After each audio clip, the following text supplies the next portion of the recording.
Hi folks, Canadian Prepper here. So I went out to a national park recently in the province of Saskatchewan for some R&R. Unfortunately, that was not what it was supposed to be due to the forest fire smoke from the infernos burning in BC right now. There have been almost 1,800 forest fires in BC already this year. Approximately 500 plus are currently active. I really want to share what is starting to be a monthly perspective, which is constantly evolving with regards to this supposed climate change stuff that we're experiencing. Now, I'm as open-minded as the next guy, but some of the nonsense that I'm hearing right now about, the government using directed energy weapons to ignite these fires and all the rest, it's just textbook people going on the internet, going on their one website that they frequent, that they get all their opinions from, and cross-referencing that with maybe another website which is linked through that one, and then calling that research, and then basically settling on that as an explanation. For me, that doesn't even partially constitute what's required for something to be scientifically valid. What I can say based on my own personal experience, and I know personal experience is qualitative data and it does not constitute scientific proof, but what I can say is that since 2015, since we had the major forest fire episode here in northern Saskatchewan, then I believe the following year, or if it possibly was the same year that we had the fires in Fort McMurray, and of course last year there was forest fire smoke. This year there was forest fire smoke. BC had the record-setting forest fire year last year. This year, in terms of hectares burned, it's not going to be as much. Well, it may. I mean, the season's not done. Any one of these fires can drastically get more out of control as throughout the next month or so here. You have the California wildfire crisis. You have record wildfires all across Europe, record drought in Europe, record temperatures the world over. The list goes on in terms of the records which have been broken in the last 5 years. So there's a couple ways you can go about preparing for something like this, and I would really like to get the perspective of people who have done farming or people who've done their own horticulture, like your own self-subsistence garden, permaculture, aquaculture, stuff like that, to really get a sense of how you plan on growing food if these climate crises that we're seeing right now are going to interfere with that. Because when we think about SHTF, I know a lot of people think that they're going to go back to the land and you're going to grow your own food. But if there is such a drastic change, not only in climate, but if the grid goes down, you're not going to have pesticides. You're going to have a lot of pests which have been held at bay for so long with science just burst onto the scene. Right now there is a pressure cooker of flora and fauna, which if you were to remove all of the safeguards, being the pesticides, insecticides, the herbicides, and all of the standardized agricultural growing practices, which are currently allowing us to feed 7.5 billion people, I think there's a lot of unexpected variables that are going to present themselves, which are going to really complicate your ability to do that. I mean, just thinking about the forest fire smoke and how that is going to impact the crops if there's not enough direct sunlight into the crops. Or, of course, an obvious one would be irrigation issues, invasive species issues as a result of the lid of that pressure cooker bursting off and just unleashing a pestilence like we've never seen before on the planet. So for the longest time, I was very, very skeptical and critical of the whole climate science issue. But based on what I see, the main people to profit off of this are not the meager scientists who are trying to get research grants. These are people who make six figures doing professor level jobs in universities. There are plenty areas of research that they could go into which were more financially lucrative. For one, working for the oil industry. So as you can see in these images, the ominous and nearly apocalyptic tone that these forest fires have this canopy of smoke which has traveled all across Western Canada. There's places in Alberta where the sky was like a bright amber red color, and I can only imagine that because where we were it wasn't that bad.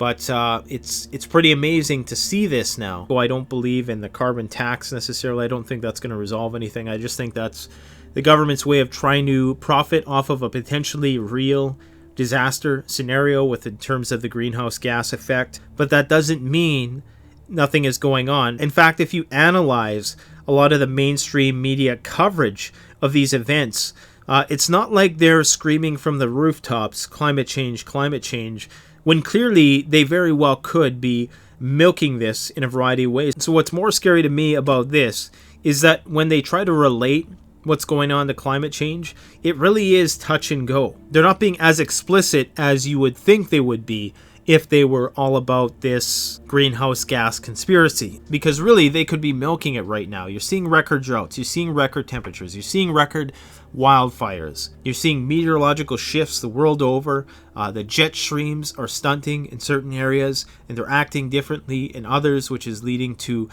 bigger storms in places where normally there wasn't storms before. So just as I give some credence to the conspiracy shock jocks who come on and offer alternative viewpoints to different things, which is something that I enjoy and I respect that, and I'm glad we have that. It gets to the point where every single thing that happens, they attribute to not just the consequence of human behavior, but to some hidden agenda.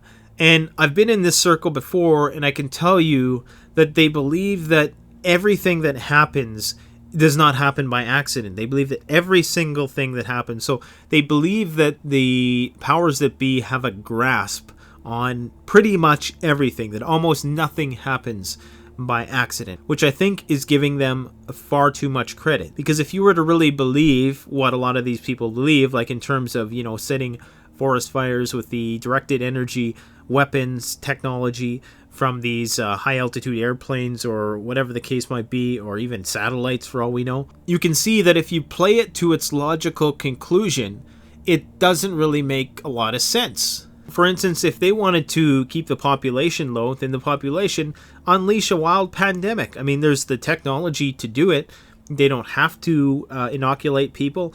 They could do a lot of those things if they, sought these conclusions that a lot of these conspiracy people think to the end. Same thing with geoengineering. There's a lot of people who think every single meteorological anomaly out there, which doesn't coincide with the we're entering into an ice age, grand solar minimum theory, they chalk all that up to manipulation and geoengineering. And here's the thing, it wouldn't cost a lot of money to inject this kind of disinformation into the discussion by people who do profit from not having to restrain their activities. And we're talking about the billion and trillion dollar oil industries, the pharmaceutical industries.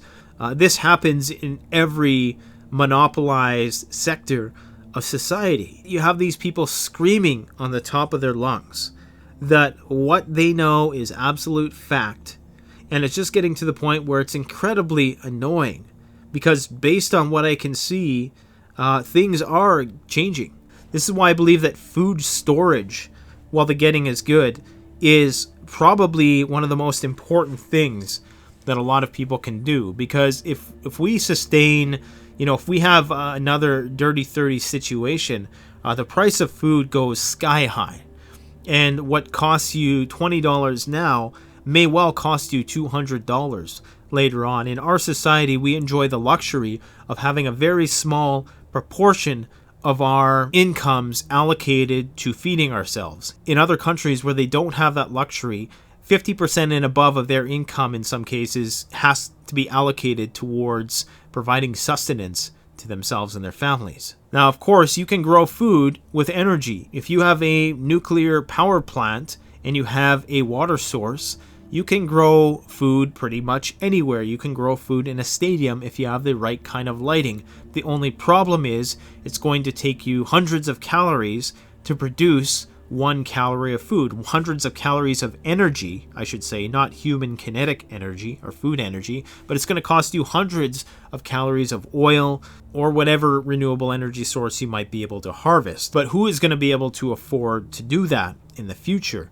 If you are one of these organic farmers, not relying on genetically modified products or not relying on modern pesticides and herbicides, are you going to be able to endure a drought-stricken season in which you are overrun by locusts or whatever other sort of biblical pestilence is going to be unleashed once big agriculture eventually collapses? And I'm not suggesting that people do not learn how to partake in these forms of permaculture, where you have a closed system where there's very little energy loss in the system. I'm not saying that you shouldn't do that, but I think it goes without saying, probably for most people who are at that level anyways, that you should also have a very, very significant storage of food. Because I've said this before, and I have a video coming up that talks about this, is that food is the most precious commodity in crap hits the fan. Next, of course, to water. In many ways, water is still much easier to get